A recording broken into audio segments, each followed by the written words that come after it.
Audiolivro Bem-aventurados os Pacificadores, por Thomas Watson. Deus tem filhos por santificação real. É assim que todos os fiéis são filhos de Deus de maneira peculiar e eminente. Para ilustrar e desenvolver esse assunto, bem como para que os crentes possam extrair muito néctar dessa flor do Evangelho, discutirei e demonstrarei 7 aspectos que estão envolvidos no fato de sermos filhos de Deus. 1. Naturalmente, nós não somos filhos de Deus. 2. O que significa ser filho de Deus? 3. Como nos tornamos filhos? 4. Sinais dos filhos de Deus. 5. O amor de Deus ao nos fazer seus filhos.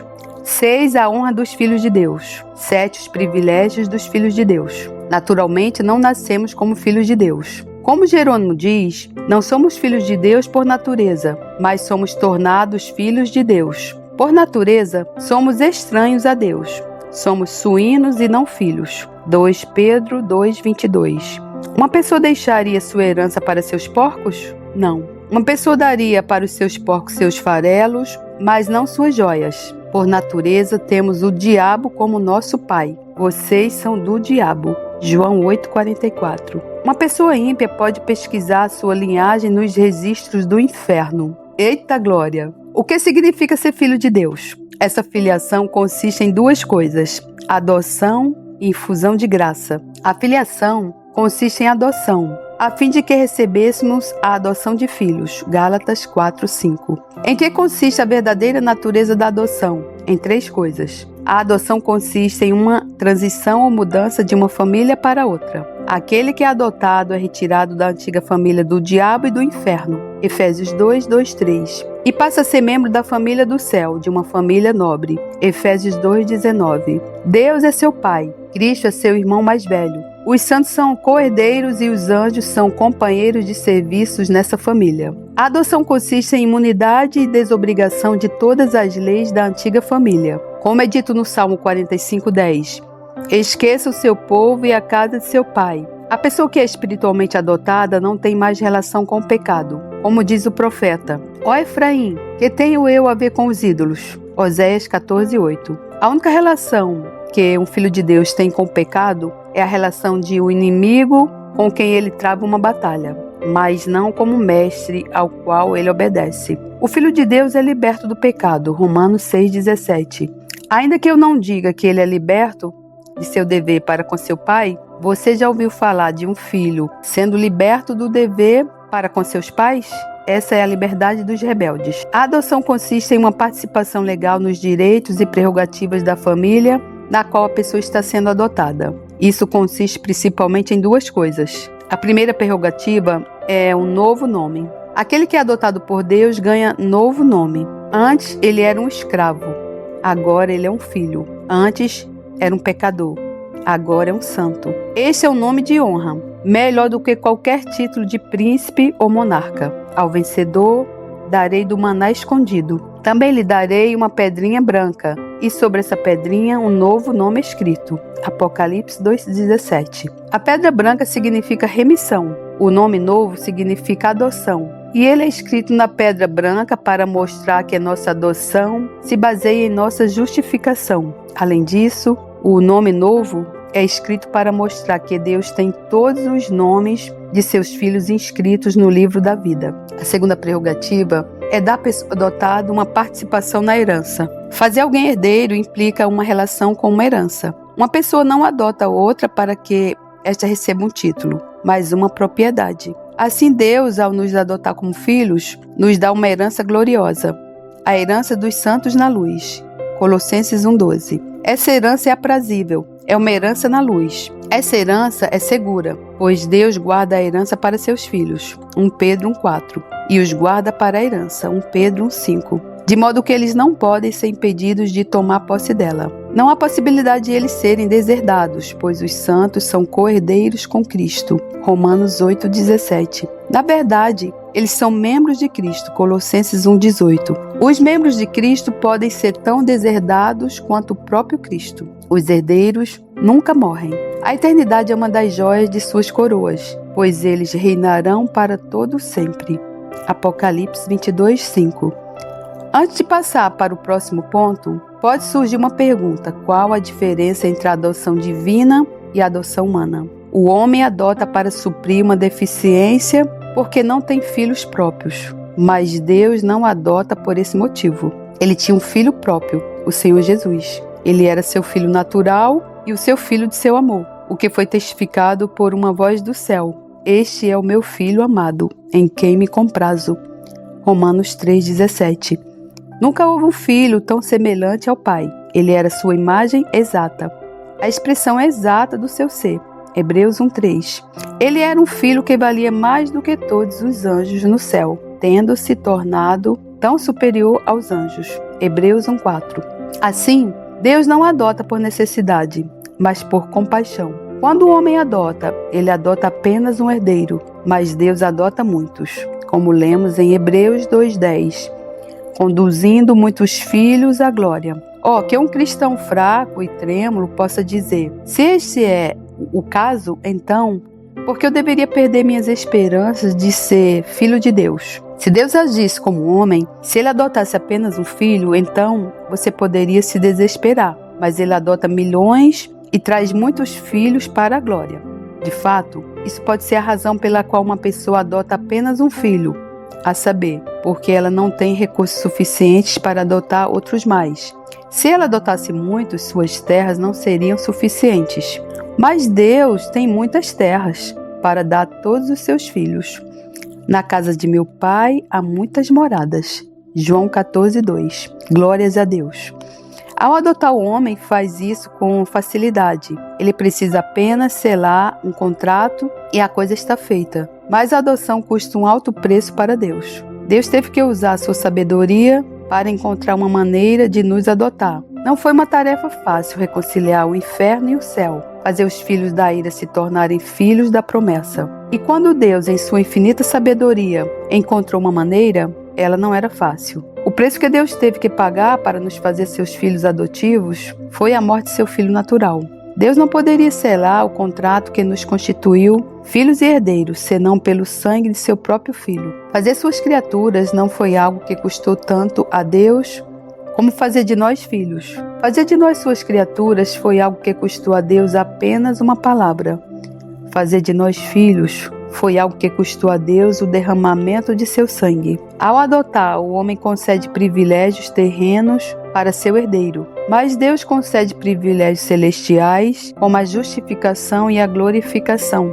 Os homens apenas concedem suas terras às pessoas que adotam, mas Deus faz mais. Ele não apenas concede suas terras a seus filhos, mas Deus concede a si mesmo a eles. Eu serei o seu Deus. Hebreus 8:10. Não apenas o céu é a porção deles, mas o próprio Deus é a porção deles. Deus faz filhos por meio da infusão de sua graça. Quando Deus faz de alguém seu filho, ele imprime sua imagem nele. Isso é mais do que qualquer homem vivo pode fazer. Uma pessoa pode adotar uma criança, mas não pode alterar a disposição dela. Porém, ao fazer seus filhos, Deus os prepara para essa filiação. Ele os prepara e os santifica para esse privilégio, bem como muda a disposição deles. Deus tira a vileza de sua natureza e os faz não apenas filhos, mas santos. Então eles passam a ser de um espírito diferente e se tornam mansos e humildes. Números 14:24. Eles passam a ser coparticipantes da natureza divina. 2 Pedro 1:4. Como nos tornamos filhos de Deus? Há uma dupla causa de nossa adoção ou filiação. A causa impulsora é a livre graça de Deus. Éramos rebeldes e traidores. E o que poderia mover Deus a transformar pecadores em seus filhos, senão a livre graça? O apóstolo responde: nos predestinou para Ele, para sermos adotados como seus filhos, por meio de Jesus Cristo, segundo o propósito de sua vontade. Efésios 1:5. A livre graça deu o voto decisivo.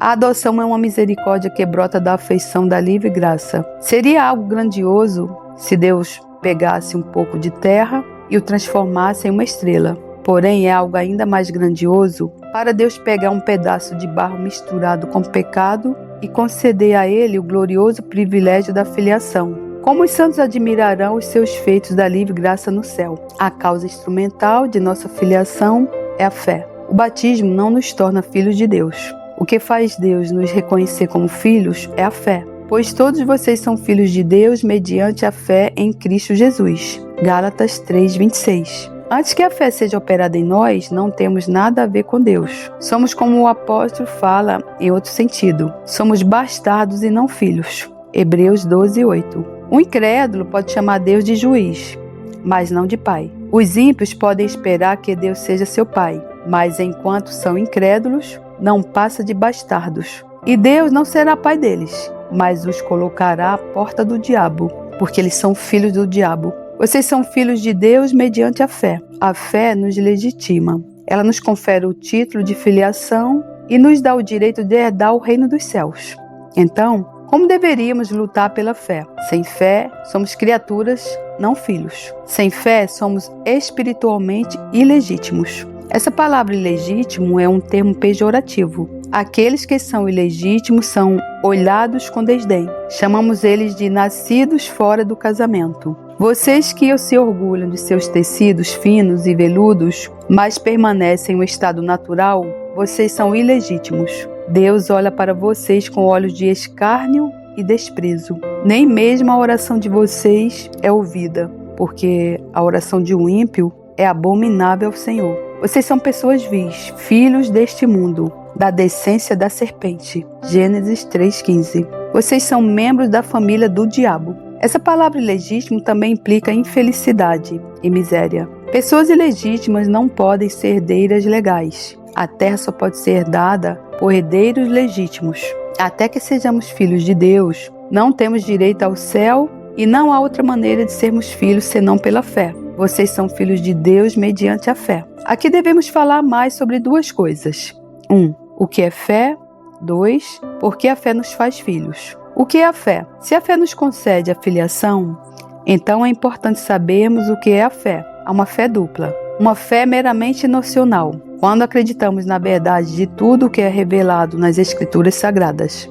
Essa não é a fé que nos dá o privilégio da filiação. Os demônios acreditam em todos os artigos do credo. Os demônios também creem e tremem. Não é o mero conhecimento de um remédio ou acreditar na eficácia dele que curará alguém que está doente. Essa fé nocional, tão elogiada por alguns, não salvará. Uma pessoa pode tê-la e não amar a Deus. Pode acreditar que Deus virá para julgar os vivos e os mortos, e não obstante odiar a Deus. Assim como o prisioneiro acredita na vinda do juiz ao tribunal, mas odeia a ideia dele. Cuidado para não descansar em uma fé que consiste meramente em uma noção. Você pode ter essa fé e, contudo, não ser nada melhor do que os demônios, porque até os demônios creem e tremem. Existe uma fé especial quando não apenas acreditamos no relato que ouvimos sobre Cristo, mas descansamos nele e abraçamos, agarrando os chifres deste altar, 1 Reis 1:50, resolvendo ficar ali. Do corpo há canais que levam alimento para o estômago.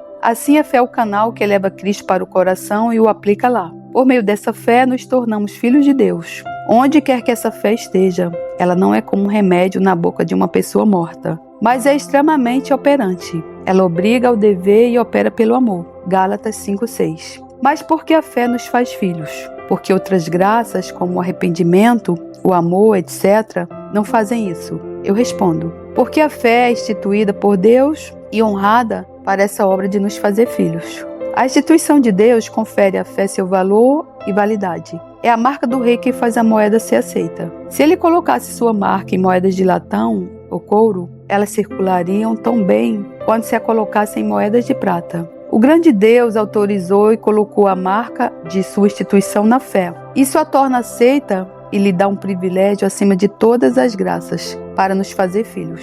Além disso, a fé nos faz filhos como princípio vital, como diz o profeta. O justo viverá pela fé. Abacuque 2:4. Todos os filhos de Deus estão vivos e nenhum deles nasce morto.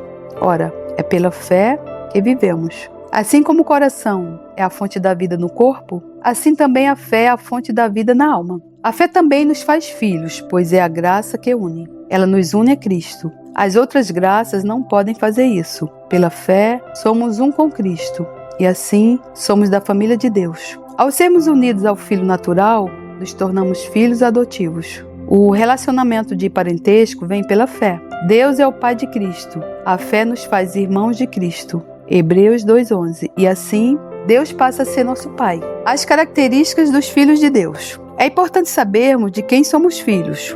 Agostinho diz que toda a humanidade está dividida em dois grupos: aqueles que são filhos de Deus e aqueles que são filhos do diabo. Glórias a Deus que hoje eu sou filha do Deus Todo-Poderoso. Que privilégio, meu Deus! Os filhos de Deus são caracterizados por ternura de coração. Em 2 Crônicas 34, 27, lemos: visto que o seu coração se enterneceu. Um coração de criança é um coração terno. Aquele que antes tinha um coração de pedra, agora tem um coração de carne. Um coração terno é como cera derretida para com Deus, no qual ele pode estampar qualquer selo que quiser. Essa ternura de coração se manifesta de 3 maneiras. A. Um coração terno se entristece pelo pecado. Uma criança chora por ter ofendido seu pai. Pedro mostrou um coração terno quando Jesus olhou para ele. Então se lembrou do seu pecado e chorou como uma criança. Dizem que Pedro nunca ouviu um galo cantar sem começar a chorar. Alguns contam que as lágrimas corriam abundantemente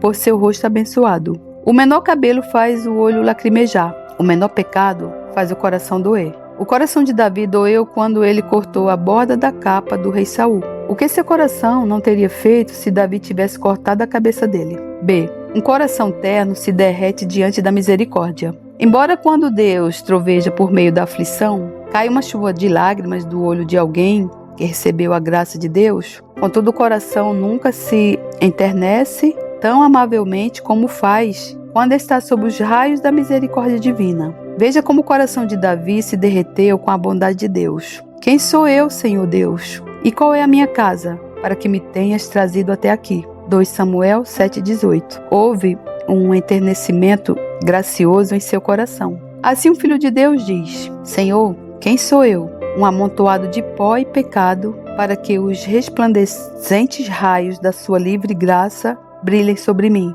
Quem sou eu, para que tu tivesses piedade de mim, enquanto eu me revolvia em meu sangue e estendesse as asas douradas da tua misericórdia sobre mim? A alma é vencida pela bondade de Deus. As lágrimas caem e o amor se inflama. A misericórdia de Deus tem uma influência enternecedora sobre a alma. C. Um coração terno treme diante das ameaças de Deus. Como diz o salmista: meu corpo treme de medo de ti. Salmo 119, 120. E como lemos em 2 Crônicas 34, 27. O seu coração se enterneceu e você se humilhou diante de Deus. Quando ouviu as ameaças que ele fez contra este lugar e contra os seus moradores, e se humilhou diante de mim, rasgou as suas roupas e chorou diante de mim. Se o pai está irritado, a criança treme. Quando os ministros pronunciam as ameaças de Deus contra o pecado, as almas ternas ficam em uma postura de tremor. Esse estado de coração trêmulo é agradável a Deus.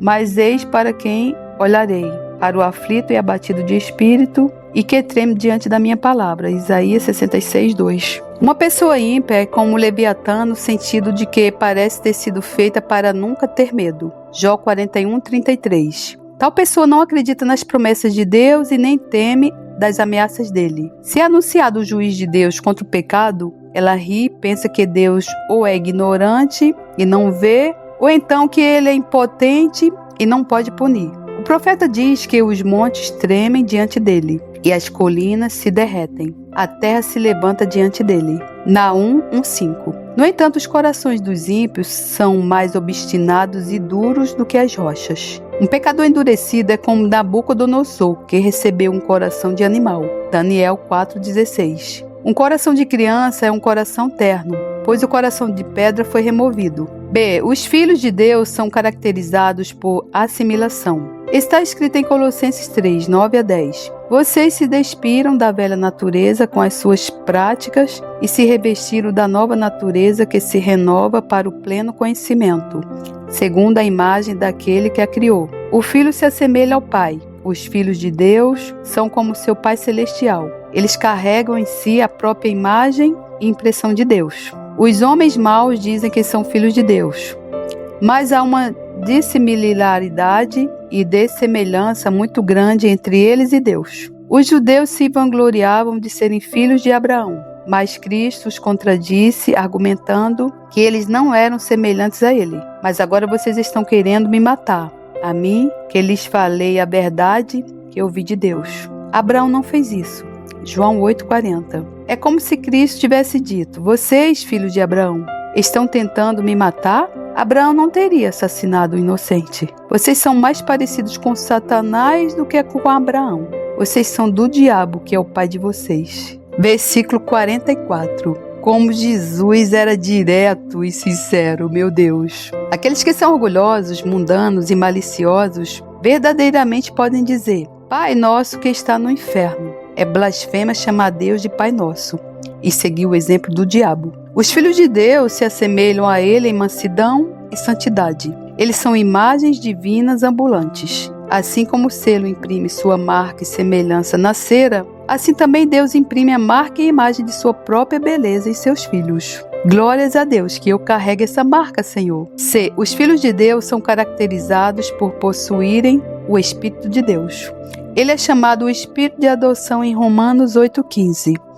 Mas receberam o Espírito de adoção. Como saberemos que recebemos o Espírito de adoção e estamos no estado de adoção? O Espírito de Deus tem uma obra tripla naqueles que são feitos filhos. A. Uma obra de regeneração. B. Uma obra de súplica. C. Uma obra de testemunho. A. O Espírito de Deus tem uma obra de regeneração. Quem o Espírito adota, ele regenera. Os filhos de Deus são ditos serem nascidos do Espírito, como diz o apóstolo. Quem não nascer da água e do Espírito não pode entrar no reino de Deus. João 3,5. Devemos primeiramente nascer do Espírito, antes de sermos batizados com esse novo nome de filhos e filhas de Deus. Não somos filhos de Deus por criação, mas por recriação. Não somos filhos de Deus pelo nosso primeiro nascimento, mas pelo nosso novo nascimento. Esse novo nascimento produzido pela palavra como sua causa instrumental, Tiago 1,18, e pelo Espírito como sua causa eficiente. Não é nada mais do que uma mudança de natureza, Romanos 12,2.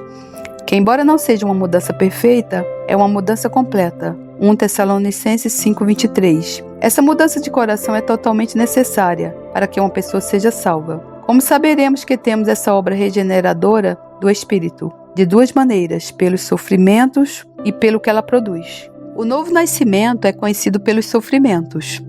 Existem dores espirituais antes do novo nascimento. Algumas feridas na alma, alguns gemidos e clamores e algumas lutas no coração entre a carne e o espírito. Em Atos 2,37 lemos sobre o novo nascimento de algumas pessoas e a Escritura registra, quando ouviram isso, ficaram muito comovidas. O filho tem dores agudas antes do nascimento natural. O mesmo acontece com o novo nascimento espiritual. O novo nascimento é marcado por dores em maior ou menor grau. Nem todos têm as mesmas dores de humilhação, mas todos têm dores. Todos sentem o martelo da lei em seus corações, embora alguns sejam mais machucados por esse martelo do que outros. O Espírito de Deus é um espírito de servidão, antes de ser um espírito de adoção.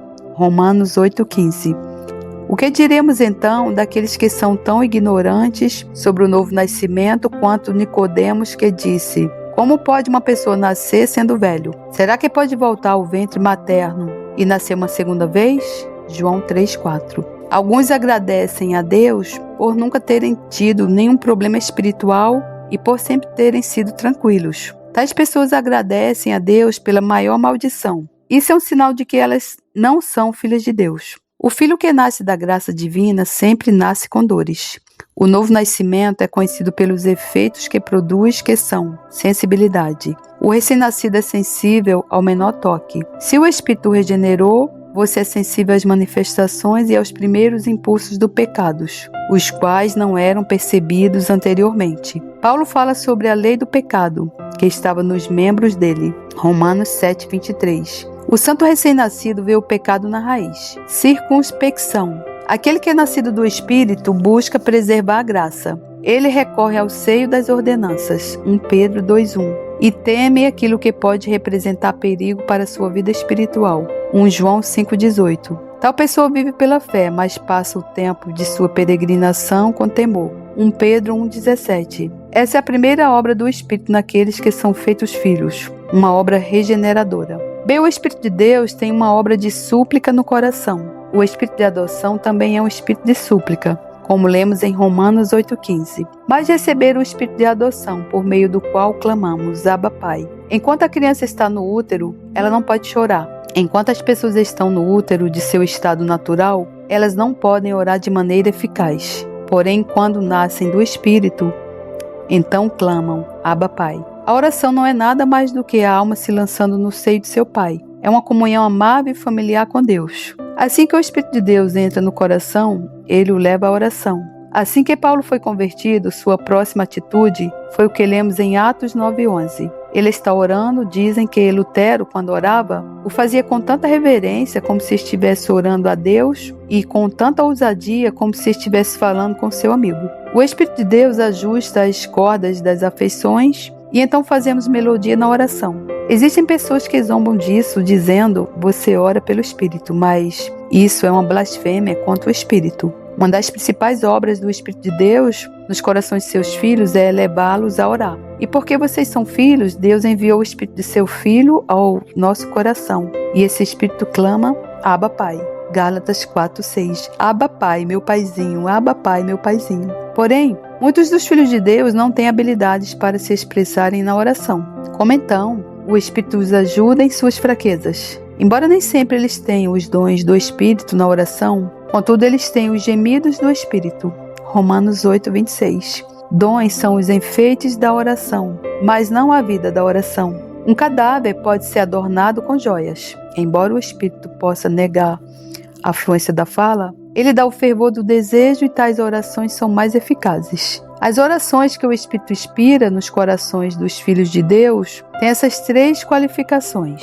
As orações dos filhos de Deus são orações de fé. A oração é a chave. A fé é a mão que gira essa chave da oração. A fé puxa a flecha da oração e a faz perfurar o trono da graça. Como disse o Senhor, tudo o que pedirem em oração, crendo, vocês receberão. Mateus 21:22. Jerônimo disse, por isso eu não ousaria orar se não trouxesse a fé comigo. Como alguém já disse, orar e não crer é uma espécie de zombaria feita contra Deus. É como se pensássemos que ou ele não ouve ou não nos atenderá. Para que a fé possa ser animada na oração, devemos trazer Cristo em nossos braços quando comparecemos diante de Deus. Em 1 Samuel 7:9 lemos, então Samuel pegou um cordeiro que ainda mamava e o sacrificou em holocausto ao Senhor. Samuel clamou ao Senhor por Israel e o Senhor lhe respondeu. Esse cordeiro tipificava Cristo. Quando vamos a Deus em oração, devemos trazer o cordeiro, Cristo conosco. Temístocles carregava o filho do rei em seus braços e assim apaziguou o rei quando esse estava irado. Os filhos de Deus apresentam Cristo nos braços de sua fé. As orações dos filhos de Deus, inspiradas pelo Espírito, são orações fervorosas, como é dito em Romanos 8:15. Mas recebemos o Espírito de adoção, por meio do qual clamamos, Abba, Pai. Romanos 8:15. A palavra Pai implica fé e o termo clamamos implica fervor. O incenso deveria ser colocado sobre brasas acesas. Levítico 16:12. O incenso era um tipo de oração e as brasas acesas eram um tipo do fervor na oração. Elias orou fervorosamente. Tiago 5:17. Ou seja, ele o fez com veemência. Na oração, o coração deve transbordar com o calor da afeição. A oração é comparada a gemidos inexprimíveis. Romanos 8:26. Isso alude a uma mulher que está sentindo as dores do parto. Deveríamos sentir dores quando estamos suplicando por misericórdia. Tal oração demanda coisas do próprio Deus. Isaías 45:11. A oração dos filhos de Deus servem para purificar seus corações. Elas eliminam o pecado. Muitos oram contra o pecado e depois pecam contra a oração. Os filhos de Deus não apenas oram contra o pecado, mas oram para matar o pecado. O Espírito de Deus tem uma obra de testemunho no coração. Os filhos de Deus não apenas têm a influência do Espírito, mas o testemunho dele. Como está escrito em Romanos 8:16, o próprio Espírito confirma ao nosso espírito que somos filhos de Deus. Um filho de Deus tem um testemunho triplo: o testemunho da palavra, o testemunho da consciência e o testemunho do Espírito. A palavra faz a proposição principal. Aquele que é qualificado de tal maneira é filho de Deus. A consciência faz a proposição menor, que você é assim divinamente qualificado. O Espírito faz a conclusão, portanto você é filho de Deus. O Espírito se une ao testemunho da consciência. Como está escrito, o próprio Espírito confirma ao nosso Espírito. Romanos 8:16. O Espírito ensina a consciência a examinar os registros das Escrituras e encontrar as evidências favoráveis de que ela está indo para o céu. Ele ajuda a consciência a soletrar seu nome como aquele a quem uma promessa pertence. O Espírito testemunha com o nosso espírito. Mas como discernirei o testemunho do Espírito de uma ilusão? O Espírito de Deus sempre testemunha de acordo com a palavra, assim como o eco corresponde à voz. Os entusiastas religiosos falam muito do Espírito, mas deixam a palavra de lado. Aquela inspiração, que é ou sem a palavra ou contra ela, é uma enganação. O Espírito de Deus ditou a palavra. 2 Pedro 1:21. Ora, se o Espírito testemunhasse de maneira diferente da palavra, o Espírito estaria contradizendo a si mesmo. Ele seria um espírito de contradição, testemunhando uma coisa como verdade na palavra e outra diferente dela na consciência de um homem. Os filhos de Deus são caracterizados por terem zelo por Deus. Eles são zelosos pela verdade e pela glória de Deus. Aqueles que são nascidos de Deus também são zelosos pela sua honra. Moisés era frio para defender sua própria causa, mas fervoroso para promover a causa de Deus. Quando o povo de Israel cometeu loucura ao adorar o bezerro de ouro, ele quebrou as tábuas. Quando Paulo viu o povo de Atenas entregue à idolatria, o seu espírito se revoltava. Atos 17:16. O original em grego poderia ser traduzido literalmente como "e seu espírito ficou amargurado", ou como a palavra pode significar "ele teve um acesso ardente de zelo". Ele não podia se conter, mas movido por esse ardente, passou a falar contra o pecado deles. Assim como seremos responsáveis por palavras ociosas, assim também o seremos pelo silêncio pecaminoso. Nesse sentido, é perigoso estar possuído por um demônio mudo. Lucas 11:14.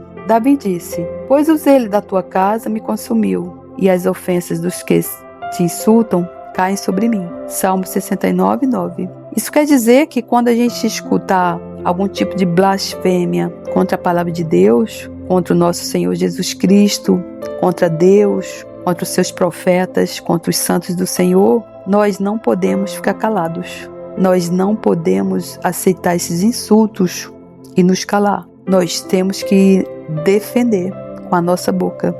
Há muitos cristãos cujo zelo uma vez quase os consumiu, mas que agora consumiram seu zelo. Eles se tornaram tépidos e indiferentes. O sopro do mundo sobre eles esfriou seu fervor. Eu jamais posso acreditar que uma pessoa tem o coração de uma criança se ela pode ficar em silêncio quando a glória de Deus é atacada. Será que um filho amoroso suportaria ouvir seu pai ser insultado? Embora devamos ficar em silêncio quando somos repreendidos por desagradarmos a Deus, contudo, não devemos ficar calados quando ele é desonrado. Quando há um fogo santo aceso no coração, ele se manifestará nos lábios. O zelo, quando temperado com santidade, faz a alma ficar em seu melhor estado. Ó graça poderosa do meu Salvador, meu Senhor Jesus Cristo. Graças a Deus por esse ensino, que ensino lindo. Que homem de Deus, que homem santo, que homem inspirado pelo Espírito Santo de Deus. Como amo aprender com esses grandes homens de Deus, puritanos, santos. É uma honra aprender com esses homens.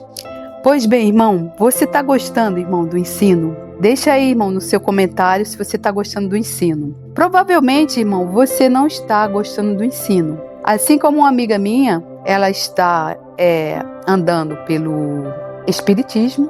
Espiritismo, se você não sabe, você está sentando na mesa com os demônios, porque a Bíblia diz que o diabo ele se disfarça de espírito de luz. Então você, irmão, você está sendo enganado. Cada vez que você sentar naquela mesa lá, aquela mesa branca, que de branca não tem nada, é mais preta do que as trevas, você está invocando demônios. Quem morre não volta, irmão, não existe outra vida. A Bíblia diz que nós somos corpo, alma e espírito. O espírito volta para Deus porque foi Ele que deu.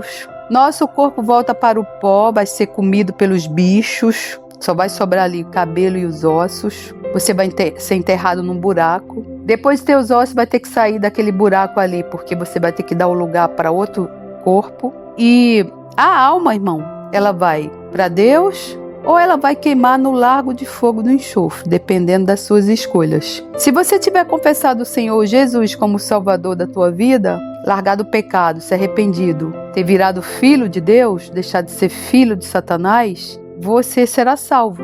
Você vai ganhar uma pedrinha branca com um novo nome e seu nome vai estar escrito no livro da vida, porque você só pode chegar a Deus através do seu Filho Jesus. O que passar disso é balela, é conversa fiada, é engano de Satanás. Portanto, irmão, eu sei que você não está gostando desse ensino. Como disse a minha amiga, mandei os ensinos para ela e ela falou assim, eu não gostei porque fala muito de Satanás. Eu só gosto de ensino que fale de Deus, do amor de Deus, da bondade de Deus. Irmão, eu não preciso falar do amor de Deus e da bondade de Deus para você. Porque isso aí a gente vê todo dia na nossa vida. Se você acordou, se você deu o primeiro suspiro, se você se alimentou, se você teve o pão na sua mesa, café, se você está vivo e respirando, é por causa do amor de Deus, da misericórdia de Deus.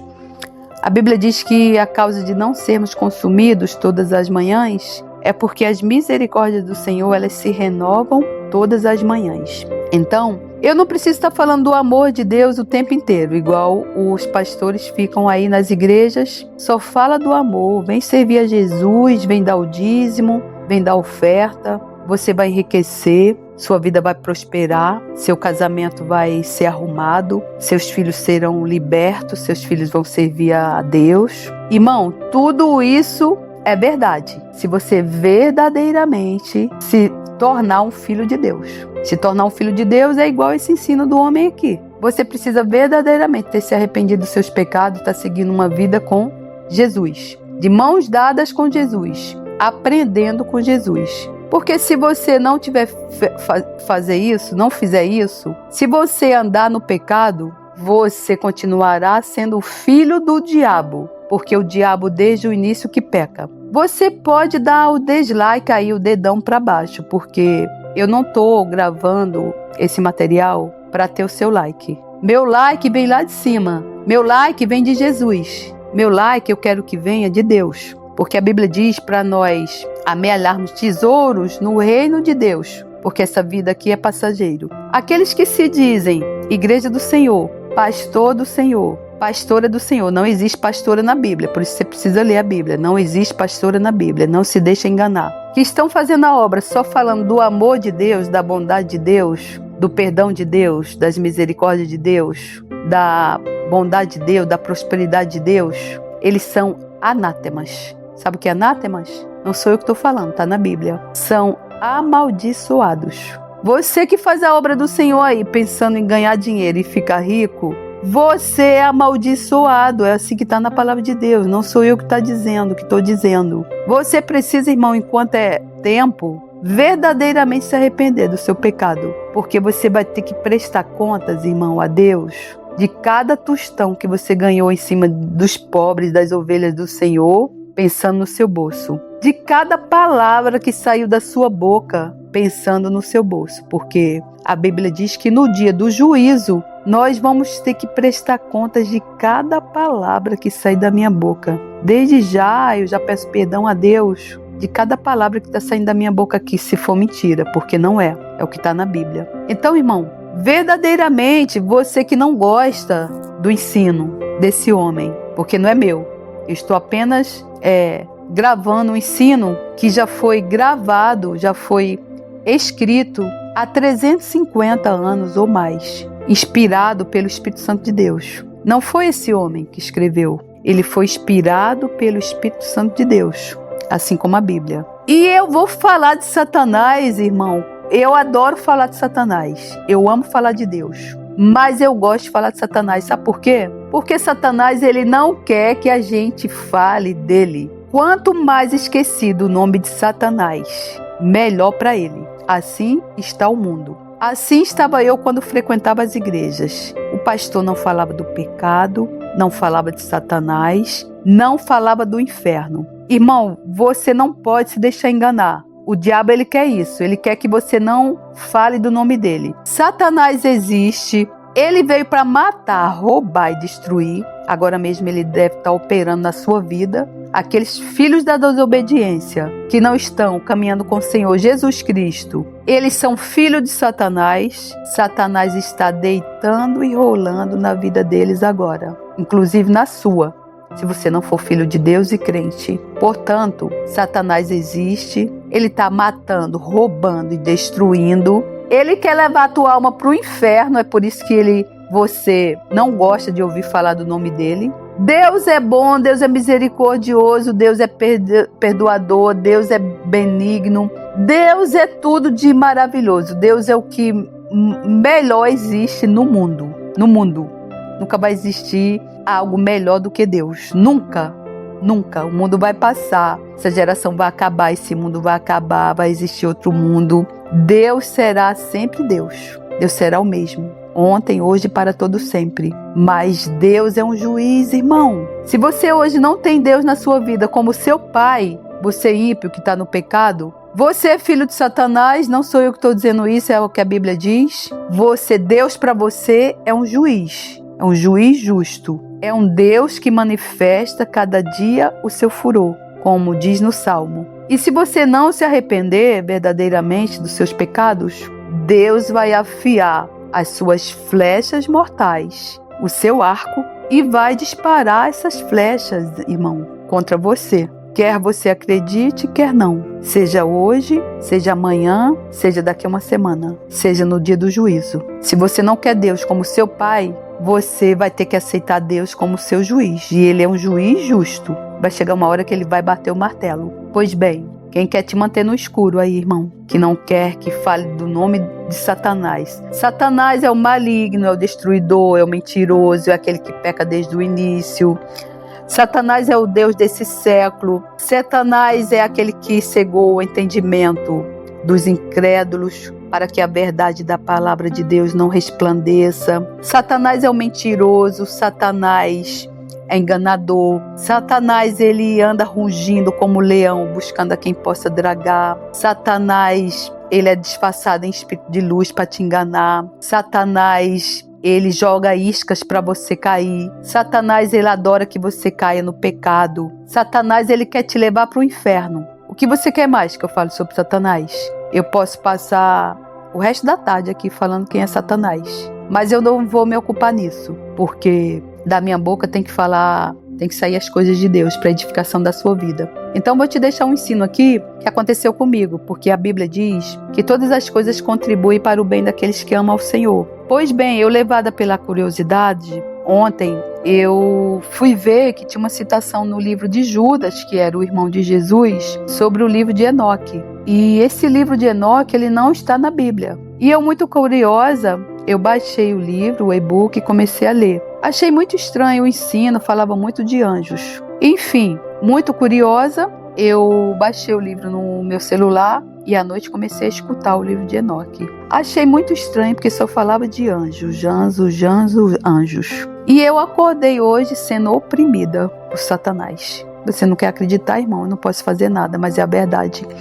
Acordei com uma enxaqueca do lado direito, oprimida, irritada, dormi mal. E de manhã, quando fui fazer minhas orações, Deus realmente me mostrou que foi por conta de eu ter dado base ao maligno. Porque, irmão, o livro de Enoque é um livro apócrifo. O que é um livro apócrifo? O livro apócrifo é quando não se tem a certeza de que realmente foi escrito por Enoque. Enoque andava com Deus. A Bíblia diz que Enoque andava com Deus e ele era da família de Noé. Parece que ele era bisavô de Noé. Ele andava com Deus. Ele foi arrebatado. Mas esse livro de Enoque, que se diz por aí que é de Enoque, não se sabe verdadeiramente se foi Enoque que escreveu. Então ele é um livro apócrifo. Por isso ele não está na Bíblia. Os livros da Bíblia, eles estão ali porque eles foram inspirados pelo Espírito Santo na hora de juntar aqueles livros, né? Assim como as pessoas que escreveram os livros, elas foram inspiradas pelo Espírito Santo, apesar de muitos deles terem sido homens falhos, sim, mas foram inspirados pelo Espírito Santo de Deus. Quando você lê a Bíblia, irmão, por isso você precisa ler, não tem como você ler a Bíblia e dizer assim, que um homem normal escreveu aquilo. Não tem como, irmão. Por isso que você precisa ler a Bíblia. Verdadeiramente você vê que o livro foi inspirado pelo Espírito Santo de Deus.